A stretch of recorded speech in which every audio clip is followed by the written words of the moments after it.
मुस्लिम समाजास आरक्षण मिळावे या मागणीसाठी मुस्लिम ब्रिगेडच्या वतीनं मूक आंदोलन छेडण्यात येऊन विद्यमान सरकारच्या भूमिकेचा तीव्र निषेध नोंदवण्यात आला।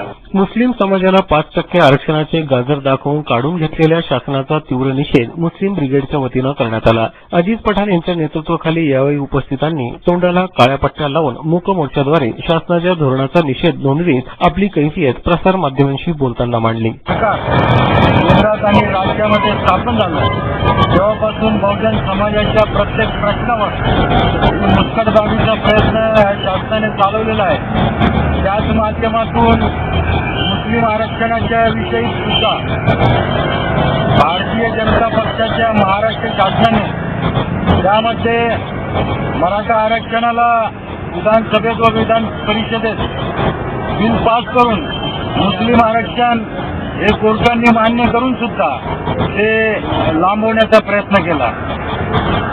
माननीय न्यायमूर्ती सच्चर अहवालाच्या माध्यमातून, माननीय न्यायमूर्ती रंगनाथ मिश्रा कमिशनच्या माध्यमातून भारतीय राज्यघटनेला अनुसरून अशा प्रकारचं आरक्षण हे मुस्लिम समाजाला मिळालेलं होतं, परंतु त्या ठिकाणी सुद्धा घटनेचा अपमान करण्यात आला आणि सध्या आपल्या 26 जानेवारीला भारतीय राज्यघटनेचा जो मूळ पाया आहे धर्मनिरपेक्षता आणि समाजवाद हे 2 शब्द वगळून भारतीय राज्यघटना कुठेतरी मोडण्याचं काम या केंद्र शासनाने आणि राज्य शासनाने चालवलेलं आहे। याचा आम्ही छत्रपती शिवाजी मुस्लिम ब्रिगेडच्या वतीने निषेध करतो आणि आज प्रामुख्याने आम्ही प्रमुख अशी मागणी आमची अशी आहे का घटनेने दिलेल्या अधिकारानुसार मुस्लिम समाजाला आरक्षण मिळालं पाहिजे आणि घटनेच्या मूळ पायाला कोणताही धक्का लागला तर संपूर्ण मुस्लिम समाज, मराठा सेवा संघ, छत्रपती शिवाजी मुस्लिम ब्रिगेड आणि संभाजी ब्रिगेडच्या माध्यमातून संपूर्ण देशभर हे आंदोलन उभं केलं।